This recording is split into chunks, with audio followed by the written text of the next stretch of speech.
Muy buenas familia. Hoy os traigo un resumen de este libro de aquí, Inteligencia emocional aplicada a la venta, de los autores Raquel Daboañón y Miguel Ángel Díaz Escoto. Espero que te guste. Vamos a ello. Primero de todo, tenemos que entender que nos movemos en base a emociones. Es decir, que durante el proceso de compra somos previsiblemente irracionales y que a cuanto mayor sea la emoción que sentimos, menor es el razonamiento. De hecho, se ha visto que un 95% de las decisiones que tomamos se mueven a través de lo emocional y después ya viene la reflexión. Es como si tuviéramos una brújula emocional mediante la cual nos orientamos. Los autores del libro nos dicen que las emociones son como las fuerzas motivadoras, es decir, son aquellas que nos producen un estado de alerta comportamental, la que nos hacen tener una intensa acción y una intensa actividad. Los autores del libro nos dicen que las emociones son reacciones psicofisiológicas, que primero de todo son respuestas impulsivas al movimiento, nos producen cambios fisiológicos y nos producen estar en determinado estado mental, que este estado mental es contagioso. Muchas veces, por ejemplo, cuando tú sonríes, la otra persona te devuelve la sonrisa. Esto es por las neuronas espejo. También nos dice que las emociones adaptativas facilitan un tipo de acciones y bloquean otras. Por ejemplo, cuando nos movemos desde la ira o el rencor, se bloquea la corteza prefrontal medial, que es la que tenemos detrás de la frente, y eso hace que no recibamos la totalidad de la información. La recibimos, pero de una forma distorsionada. En cuanto a la venta, estamos diseñados para movernos desde lo emocional y después ya viene la reflexión. La emoción se siente, el sentimiento se piensa. También un tema que está súper vinculado al proceso de venta es la inteligencia emocional, que es la habilidad de comprender y motivar a otras personas. Más adelante, Howard Gardner introdujo el concepto de inteligencias múltiples. Es decir, de todas estas inteligencias múltiples, que hay un montón, en el proceso de venta se ven involucradas básicamente dos, que son la inteligencia interpersonal y la inteligencia intrapersonal. La intrapersonal es la habilidad de comprenderse a uno mismo y la interpersonal es la habilidad de comprender a los demás y sus motivaciones. Este autor nos habla de las aptitudes emocionales. En primer lugar está la autoconciencia emocional, es decir, conocer las emociones de uno mismo. Esto tiene que ver con el autoconocimiento. En segundo lugar, también está la habilidad de autocontrol emocional, es decir, de autorregulación, de ser capaces de modificar, entender y modificar nuestro comportamiento y nuestros sentimientos. En tercer lugar, tiene que ver la habilidad de la empatía, que como ya hemos dicho, tiene que ver con las neuronas espejo. Y en cuarto lugar, la gestión de las relaciones. También nos dice que cuando tenemos un estado emocional negativo, hay una pérdida de la motivación y un descenso del rendimiento. También hay una pérdida o descenso de las habilidades interpersonales e intrapersonales. También hay una pérdida de la salud y también hay una pérdida de relaciones. En cuanto a la gestión emocional, hay dos áreas. Como ya hemos dicho, está el área intrapersonal y el área interpersonal. En el área intrapersonal hay cuatro fases. La primera sería la de identificar, que por ejemplo podemos plantearnos la pregunta de ¿cómo me siento ahora? En segundo lugar está la fase de usar, ¿para qué me puede ayudar el cómo me siento? En tercer lugar está la fase de comprensión, es decir, cuál es la causa de esta emoción. Y en cuarto lugar está la fase de manejo, que es qué tengo que hacer para sentirme mejor. En estas dos primeras fases tiene que ver el autoconocimiento y en las dos últimas la autorregulación. En el área interpersonal también existen estas cuatro fases, la de identificación, la de uso, la de comprensión y la de manejo. En este caso, aplicado a la venta, sería en la fase de identificación, ¿cómo se siente el cliente? En la fase de uso, ¿en qué me puede ayudar que se sienta así? En la fase de comprensión, ¿cuál es la razón por la que se sienta así? Y en la última fase, la fase de manejo es ¿qué hacer para que se sienta mejor? En cuanto a gestión emocional, también se ha visto que hay tres tipos de emociones. En primer lugar están las emociones primarias, aquellas que son más básicas, y hay dos tipos. Están las desadaptativas y las adaptativas. Las adaptativas son valiosas y saludables, y las desadaptativas tienen una carga emocional negativa. En segundo lugar están las emociones secundarias, en las que hay un cambio de emoción, es decir, se modifica una emoción defensiva por otra. Y en tercer lugar están las emociones instrumentales, es decir, aquellas que actúan de medio para llegar a un fin. Esto, por ejemplo, se utiliza mucho en el chantaje emocional, cuando somos totalmente conscientes y lo hacemos de forma automática para manipular a otras personas. También hay que diferenciar tres conceptos. En primer lugar, el sentimiento, que es el componente subjetivo de la emoción. En segundo lugar, el estado de ánimo, que puede durar hasta varios meses. Y en tercer lugar, los presentimientos, que se asientan en los centros emocionales, es decir, en los núcleos amigdalinos, en la amígdala. En el proceso de identificación emocional divide tres fases. En primer lugar está la fase de atención, donde podemos utilizar el mindfulness para tener una atención plena. Esto nos ayuda a aceptar sin juzgar la emoción. En segundo lugar está la fase de detección, es decir, encontrar aquellas emociones básicas, como por ejemplo la alegría, que nos desencadena un estado de euforia, que también hay un desgaste emocional muy alto. En segundo lugar, el asco-repugnancia, que es una emoción adaptativa que genera rechazo. En tercer lugar, la ira, que tiende a retroalimentarse. En cuarto lugar, el miedo, que es una emoción esencial de la supervivencia. En quinto lugar, la sorpresa, que es de corta duración y se transforma en otra emoción. En sexto lugar, la tristeza, que es una llamada de ayuda y está centrada básicamente en el pasado. Los autores nos proponen una herramienta para este proceso de identificación de la emoción. Y esta herramienta es tener un diario emocional. Es decir, un diario que nos ayude a tomar conciencia de las emociones que estamos sintiendo y en qué grado de intensidad las estamos sintiendo. Y esto nos dice que podemos ponernos una alarma en el móvil y cada vez que suene, pues vayamos al diario y escribamos cómo nos sentimos. Otra manera sería hacer una lista de todas aquellas emociones básicas y acudir al diario y apuntar en un porcentaje cómo nos estamos sintiendo o en qué grado estamos sintiendo esta emoción. Aquellas personas que son capaces de aprovechar el estado de ánimo o que son capaces de alterarlo tienen ventaja frente a aquellas personas que viven a merced de sus emociones. Esta es una frase que me parece súper potente y que es muy ilustrativa. En cuanto a la capacidad de reacción automática de los impulsos, hay que tener en cuenta que hay una interacción entre nuestra corteza prefrontal, nuestra parte racional, y los núcleos amigdalinos, es decir, la amígdala, el centro de las emociones. Entonces, a cuanto mayor implicada está la amígdala, a cuanto mayor emoción tenemos, el córtex prefrontal se aturde y se apaga. Por tanto, lo que hay que hacer es bascular estas dos partes para poder tomar decisiones adecuadas. En cuanto al desencadenamiento de la emoción, tenemos que tener en cuenta que lo primero que viene es el hecho. Después viene el juicio, es decir, cómo nosotros nos lo tomamos, lo que ha pasado. Después surge la emoción y a través de esta emoción surge la acción. Es decir, las creencias generan pensamientos que generan emociones, que generan acciones, que esas acciones nos llevan a unos resultados determinados.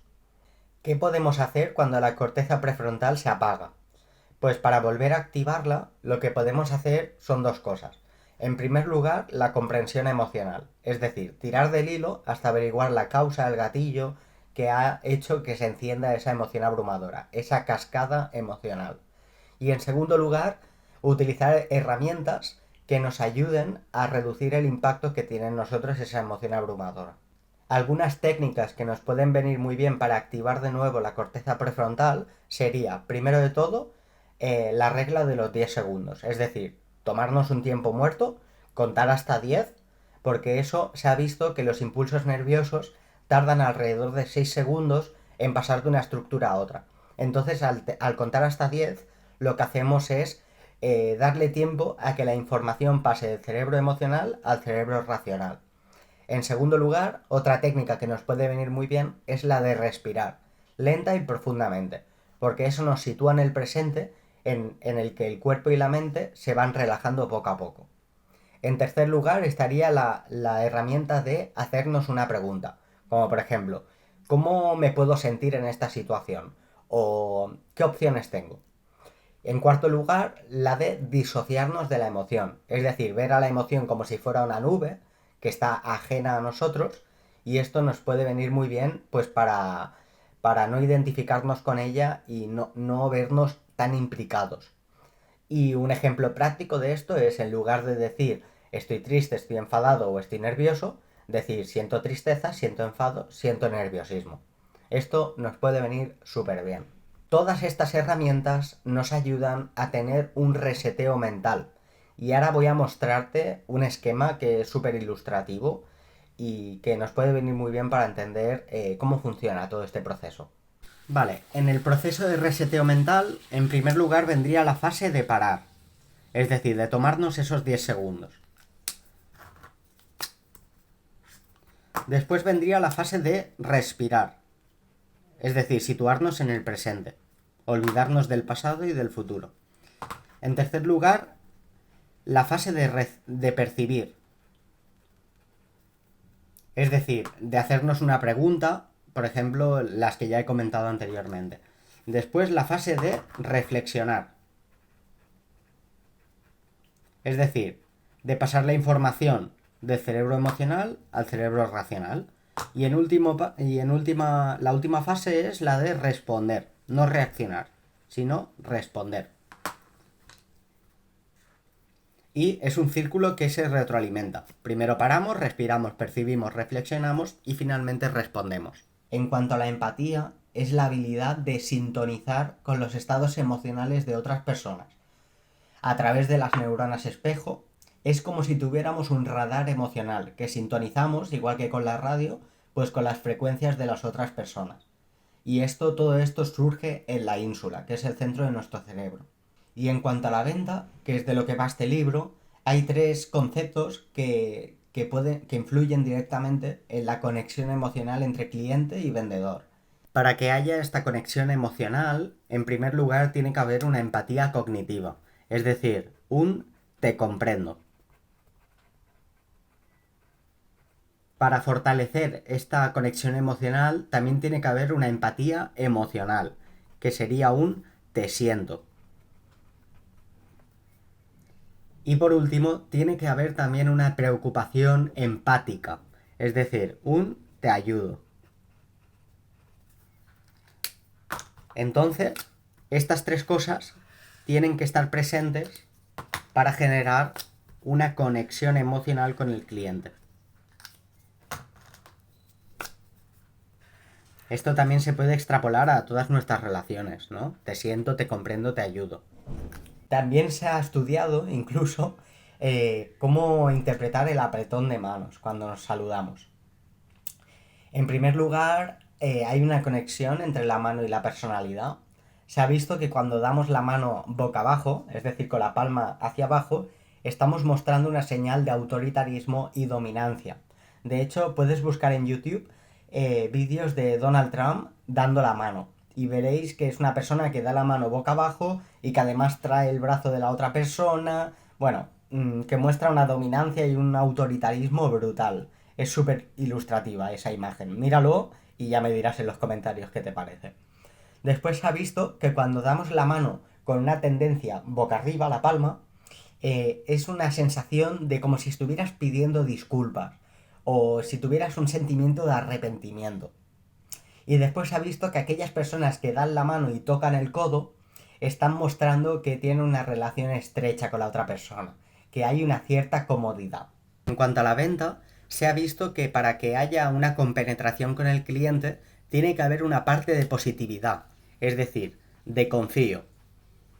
Tiene que haber una parte de atención plena, es decir, te comprendo.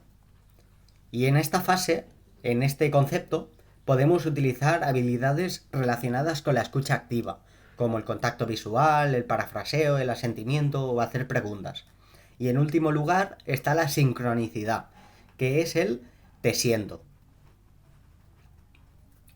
Cuando hay una combinación de todas estas tres cosas, se produce una mayor compenetración con el cliente. Como digo, esto se puede extrapolar a las relaciones también. Pues también se ha visto los 4 cuadrantes de las emociones. Es decir, para conocer mejor al cliente,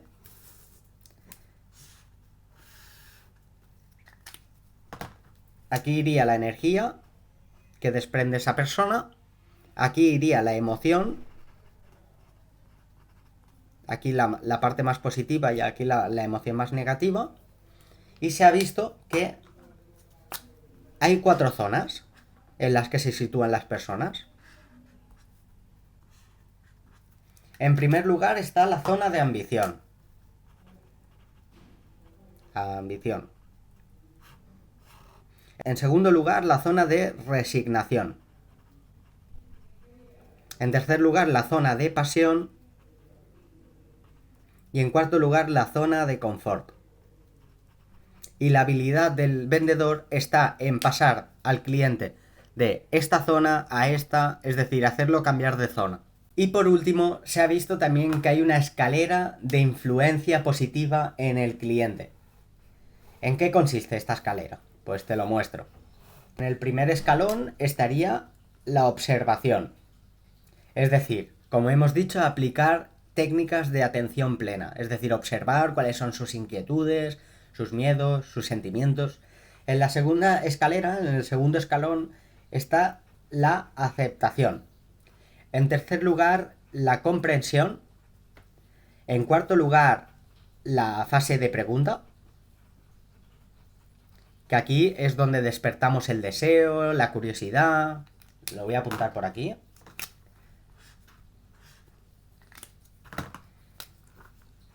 El deseo, la curiosidad. Y en cuarto lugar está la fase de ayuda. En último lugar, el libro nos muestra el modelo de combinación emocional de Plutchik, que esto ya lo he ido enseñando en mis redes sociales porque pienso que es súper potente para autoconocernos, para valorar las relaciones que tenemos, etc. Te lo muestro. Plutchik mostró que hay 8 emociones básicas opuestas. En primer lugar, la alegría frente a la tristeza, el miedo frente al enfado, la sorpresa frente a la anticipación y la confianza frente al rechazo. Cuando estas emociones primarias se juntan y se mezclan con otras, surgen lo que conocemos como emociones combinadas. Por ejemplo, cuando se mezcla la alegría y la anticipación, surge el optimismo. Cuando se mezcla la confianza y la alegría, surge el amor. O cuando se mezcla el miedo y la confianza, surge la sumisión. Todo esto también se puede hacer con todas las demás. Y estas emociones primarias tienen diferentes intensidades. Por ejemplo, en este caso, en este pétalo, vendría primero la aceptación, en un grado de mayor intensidad la confianza y en el último escalón la admiración. En la parte de serenidad, después vendría la alegría y después el éxtasis, ¿no? Que todas las emociones primarias tienen diferentes intensidades. Bueno, y hasta aquí es el resumen del libro, Feeling, inteligencia emocional aplicada a la venta. Me ha parecido súper interesante, a mí me interesa mucho el neuromarketing, el cómo las marcas te envían mensajes directos al corazón. Me gusta mucho indagar sobre estos temas y te lo quiero compartir a ti, por si no tienes tiempo de leerte el libro, pues que puedas acceder a este contenido. Bueno, nada más que decir. Nos vemos en el próximo vídeo y un fuerte abrazo.